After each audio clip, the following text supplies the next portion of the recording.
देखिए, पहले तो मैं स्पष्ट कर देना चाहता हूं कल के घटनाक्रम को, क्योंकि मुझे लगता है काफी सारी भ्रांतियां एकदम से पूरे प्रदेश और देश में फैल गई कि ये घटनाक्रम क्या हुआ, कैसे हुआ। तो आपको याद दिलाना चाहता हूं कि मार्च 2021 में तत्कालीन केंद्रीय मंत्री गजेंद्र सिंह शेखावत जी ने मेरे खिलाफ एक एफआईआर दर्ज करवाई दिल्ली में, और उस एफआईआर को खारिज करने के लिए मैंने दिल्ली हाई कोर्ट में एक याचिका दायर की हुई थी, और वो याचिका पिछले 3 साल से लंबित चल रही थी। उस पर सुनवाई चल रही थी लगातार। तो 14 नवंबर को जो सुनवाई थी, उस सुनवाई पर मैंने अपनी उस याचिका को वापस ले लिया। कारण ये रहा कि जब मैंने इन्वेस्टिगेशन ज्वाइन कर ली और क्राइम ब्रांच को वो तमाम सबूत जो घटना से संबंधित थे वो हैंडओवर कर दिए, तो उस याचिका का कोई औचित्य नहीं रह जाता था। मैंने अपनी याचिका वापस ले ली। उस याचिका के तहत ही मुझे नो कोएर्सिव एक्शन का प्रोटेक्शन माननीय न्यायालय के द्वारा मिला हुआ था। मुझे अंतरिम राहत थी कि पुलिस मुझे अरेस्ट नहीं कर सकती है, कोई कोएर्सिव एक्शन नहीं कर सकती है। लेकिन जैसे ही मैंने याचिका वापस ली, तो वो जो प्रोटेक्शन मुझे माननीय न्यायालय की तरफ से मिला हुआ था वो नल एंड वाइड हो गया। तो उसके बाद जिस तरीके की लगातार आशंकाएं चल रही थी, या एक जांच एजेंसी का जो काम करने का तरीका होता है, जिस तरीके से वो नियम के अनुसार काम करते हैं, तो ये संभावनाएं बनी रहती हैं कि गिरफ्तारी हो सकती है कभी भी। तो उसी के एंटिसिपेशन में मैंने 20 तारीख को पटियाला हाउस कोर्ट में अपनी एक अर्जी लगाई, और 21 तारीख को माननीय न्यायालय पटियाला हाउस के द्वारा मुझे अग्रिम जमानत मंजूर कर दी गई, मुझे अग्रिम जमानत दे दी गई। तो ये तो प्रोसेस था कि मुझे एंटीसिपेटरी बेल मिली हुई थी। उसके बाद कल मुझे वहां दिल्ली पुलिस में बुलाया गया। प्रक्रिया के तहत जो भी कानून सम्मत नियमानुसार जो कार्रवाई होनी चाहिए, क्योंकि वो एंटीसिपेटरी बेल थी। अब जब तक आप स्वयं वहां उपस्थित नहीं होगे और आपको गिरफ्तार नहीं किया जाएगा, तब तक तो आपको बेल पुलिस दे नहीं सकती ना। तो गिरफ्तारी की कार्रवाई हुई, गिरफ्तार किया गया।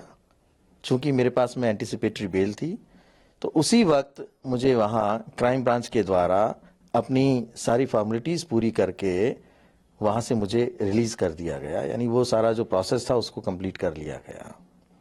तो ये सारी जानकारी इसलिए मैं देना चाह रहा हूं कि कई तरह के भ्रम, कई तरह की बातें मैंने मीडिया के माध्यम से भी या समाचार पत्रों में भी सुनी।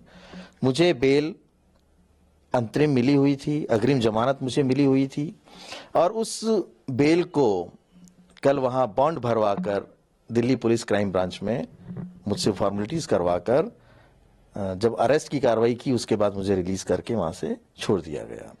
जो सवाल आपने पूछा कि अब आगे क्या होगा, तो निश्चित तौर पर मैं इस बात का विश्वास करता हूं और मुझे इस बात का भरोसा है दिल्ली पुलिस पर कि जिस तरह से अब जांच आगे बढ़ रही है, जो कार्रवाई लगातार दिल्ली पुलिस कर रही है, जो मैंने लिखित में स्टेटमेंट दिए हैं, जो मैंने सबूत दिल्ली पुलिस क्राइम ब्रांच को सौंपे हैं, उन सब की जांच पड़ताल कर आगे बढ़ा जाएगा। और जो आरोपी मुख्य हैं, या जो कहते हैं ना कि जो शामिल हैं इस पूरे घटनाक्रम में, मैंने तो हमेशा से स्पष्ट किया है कि फोन टेपिंग मामले में सीधे तौर पर मेरा कोई लेना देना नहीं है। मुझे तत्कालीन मुख्यमंत्री अशोक गहलोत ने अपने सरकारी निवास पर बुलाकर पेन ड्राइव देकर यह कहा था कि आप इसे मीडिया को सर्कुलेट कर दो। तो उनका ओएसडी होने के नाते मैंने तो आदेशों की पालना की थी। जिस तरह से पुलिस को मैंने ये जानकारी दी कि ऑडियो क्लिप्स कहां से आए, उसी तरीके से अब ये पूछताछ पूर्व मुख्यमंत्री अशोक गहलोत से होनी चाहिए कि उन ऑडियो क्लिप्स जो पेनड्राइव में थे वो उनके पास कहां से आए, वो लीगली इंटरसेप्ट किए थे या इलीगली किए थे।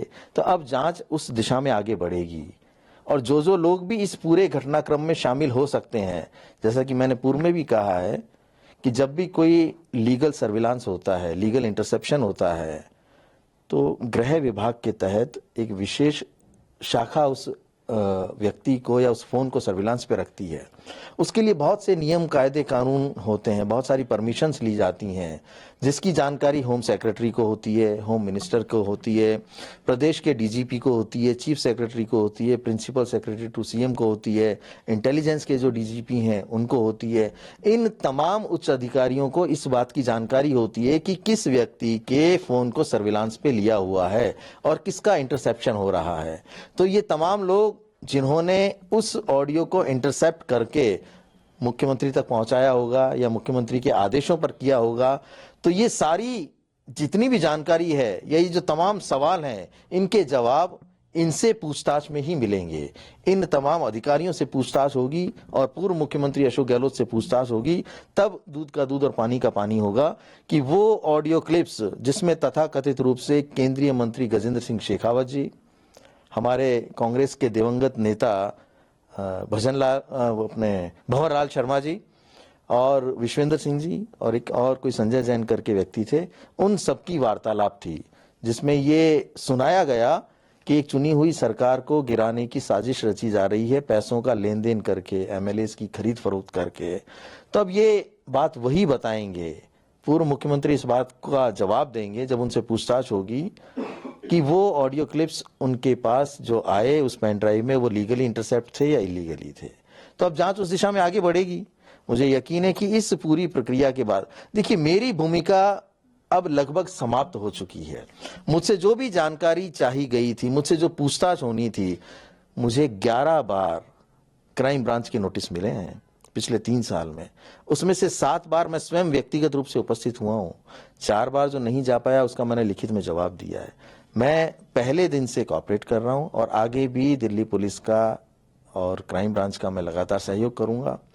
जहां भी मुझसे इस सच्चाई को कहने की बात आएगी, मैं उस प्लेटफॉर्म पे इस बात को कहने के लिए तैयार हूं, क्योंकि मैं सार्वजनिक रूप से कह चुका हूं और वो सबूत भी दे चुका हूं जो उस पूरे घटनाक्रम के लिए जो प्राइम एविडेंसेस थे।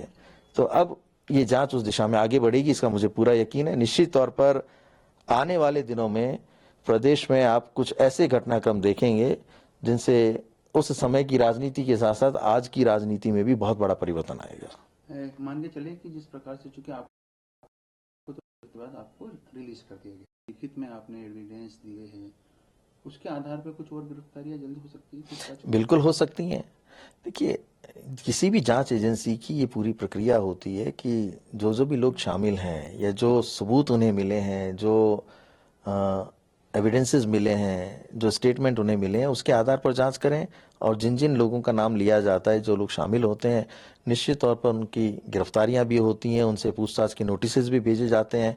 तो अब वो किस दिशा में आगे बढ़ेंगे ये जांच एजेंसीज के ऊपर निर्भर करता है। पर इस बात का आप यकीन मानिए कि ये सारा घटनाक्रम जो फोन टेपिंग था, अब इसका बहुत जल्दी पटाक्षेप होगा और जो लोग शामिल थे, सीधे तौर पर जो लोग शामिल थे, निश्चित तौर पर कानून के तहत उनके ऊपर कार्रवाई होगी।